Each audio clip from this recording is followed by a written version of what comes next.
Please don't let anybody else know.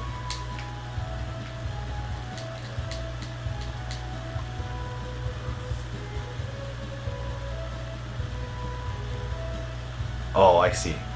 Oh, only when every morning when Asham accompanies our mistress to the temple for incense. That's the only time I can see her with one glance. Huh. Okay, sure. And that was wait, who was it just now? Okay. And this is the house of Shangshu Liu. I can't fish the flower out. And he's Ah Hui, and he's the one that's in love with Ah Xiang, that servant girl we talked to a little earlier. And this is Afa. All the servant girls around the mistress sure are beautiful, especially that Ah Xiang. And let's see. Before Miss Tai Yi came into the came into the house of the Shangsu, she was everybody's idol. But speaking of beautiful women,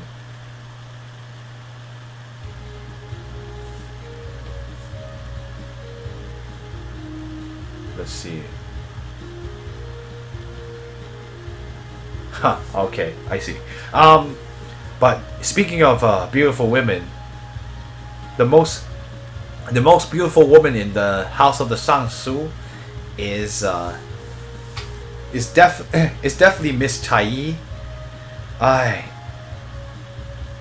Not long after Miss Tai Yi came, she got married to the young master.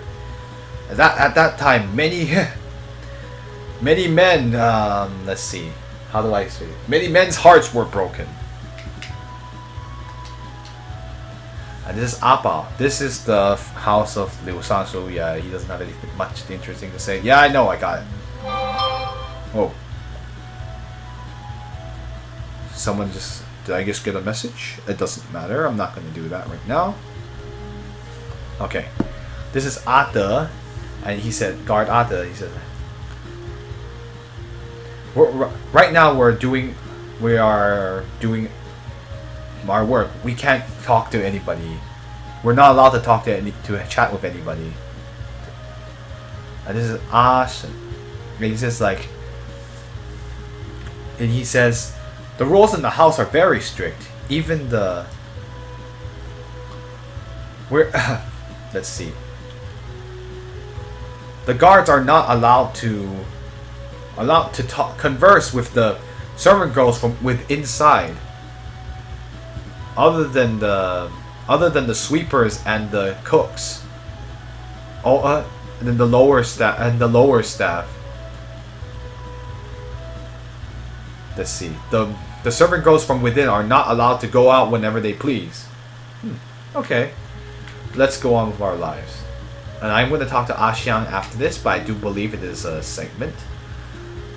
Oh my goodness. Do you have anything to say? This is Ah Xiu.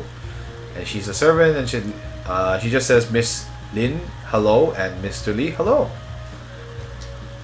Same thing. And this is Ah Jin, the servant girl. Let's go on with our lives. Alright. Okay. I did save outside, right? I believe I did. Yes, I did. I'm gonna. This is back where I ended my last broadcast, and it was a lot later back then. Auntie Yun, I wish you well. I wish you peace. How has your health been?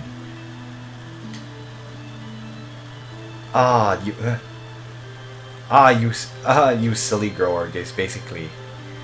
I haven't seen you in years, and you've certainly grown. From looks of it, I don't think you'll have any problem getting married. Oh, Auntie, you're making fun of me again. Haha. Let's see.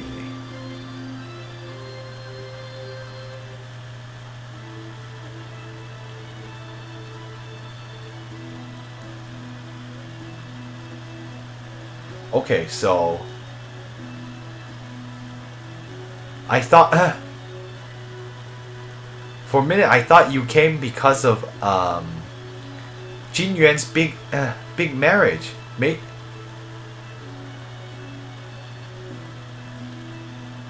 Oh, she's saying like, please forgive me for not inviting you, both you and your father, for Jin Yuan's marriage. Is basically what she's trying to say here. Huh? Yi? I haven't seen in. It's only been a little while since I last saw him, and he's gotten married. Well, back then you weren't willing to get married to him, so now he's found another person to marry.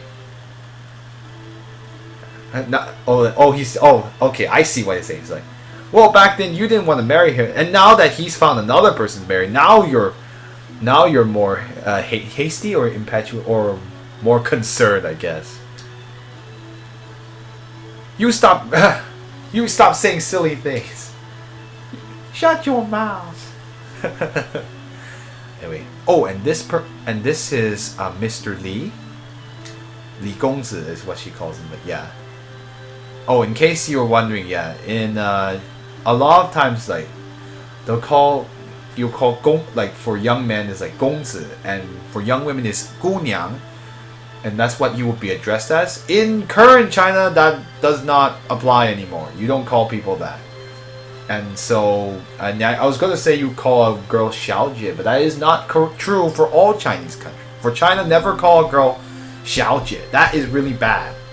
In Taiwan and Hong Kong, that is actually how you're supposed to address, like, unmarried women. So it's kind of funny that it ends up that way, but just keep that distinction in mind.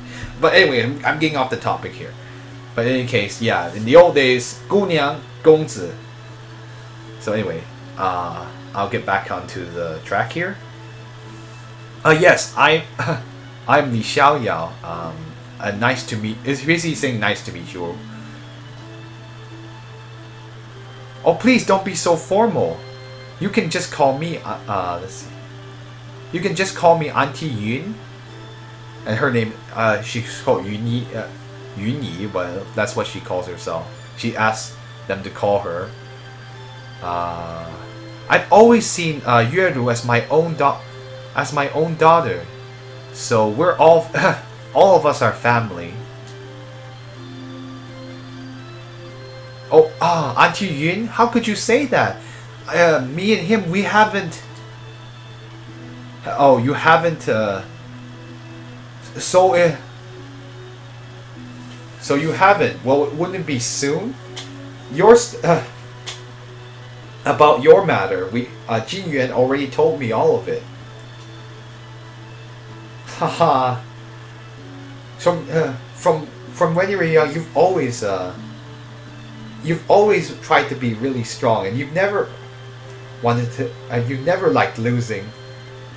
This Mr. Li being able to defeat you in the martial arts combat to get your favor. I'm sure his martial arts must definitely be how does he say? Must definitely be uncommon? No. Must definitely be to be good.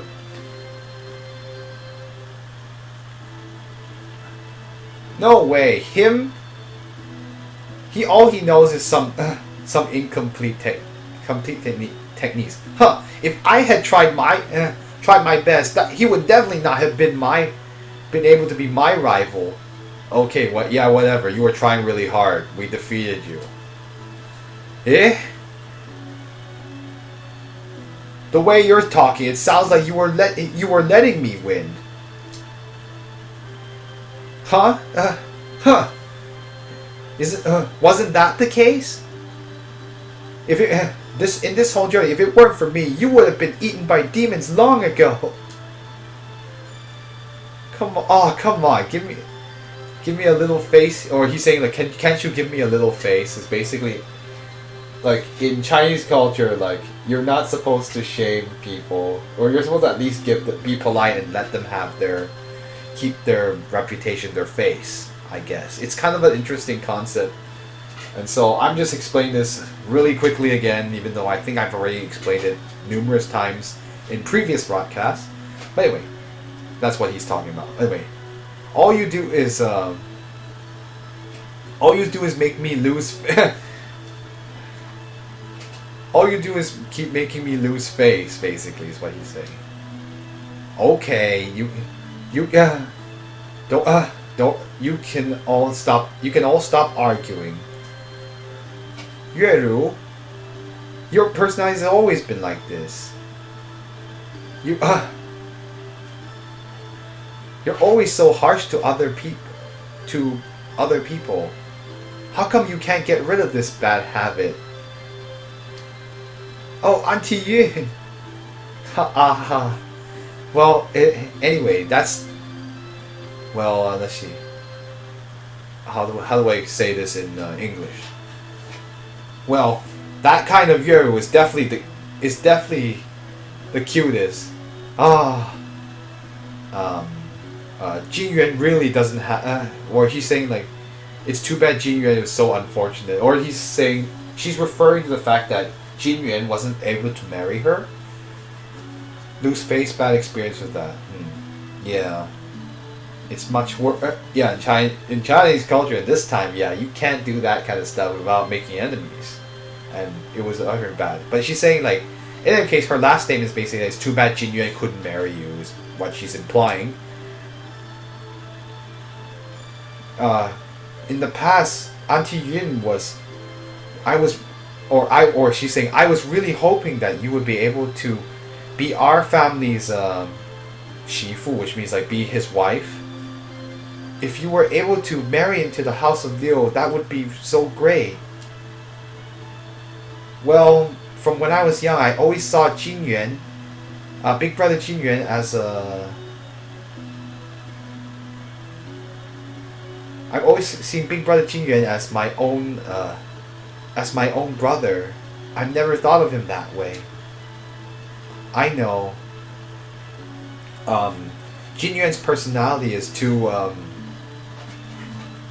weak, or she's saying like like he's scholarly and weak, I guess is what she's trying to say, or like basically like because he's a scholar, he's not very strong. You would definitely not like that, and from oh wow, she's 子女婿. Wow, she's calling Xiao Yao her nephew-in-law already. Well, that's certainly interesting. And based on like my nephew-in-law's seeing the way he is, I think he really matches you. Auntie Yun, don't just see the fact that from his other appearance he looks really reliable. You know, actually he's actually rather perverted. Okay, to be fair, she's probably right on that one. Well, young people certainly aren't as stable. If you were able to give him a give him a son, don't you think he would be able to settle down? Yeah, basically is what she's trying to say. Huh. Well, anyway, so how did so she's changing the topic here. So how did Big Brother Jin Yuan how was he able to decide so quickly? Anyway. Oh, ever since Jin Yuan came back from Suzhou, he's had a strange illness. We've looked for lots of doctors, but they weren't able to find the cause of his illness. And some people thought that he might have been he must have been hit with some demon curse, so we had to do Chongxi to save him. Oh boy, here's the fun part. Now I have to explain what Chongxi means. So there's no equivalent of this concept in English because it is not a Western custom, or definitely not in Anglo-land, England or Europe or anywhere else. But in China, there's actually this concept of like, basically you have an illness that can't be cured, or something bad has happened to your family, or something bad has happened to the son of the family, basically.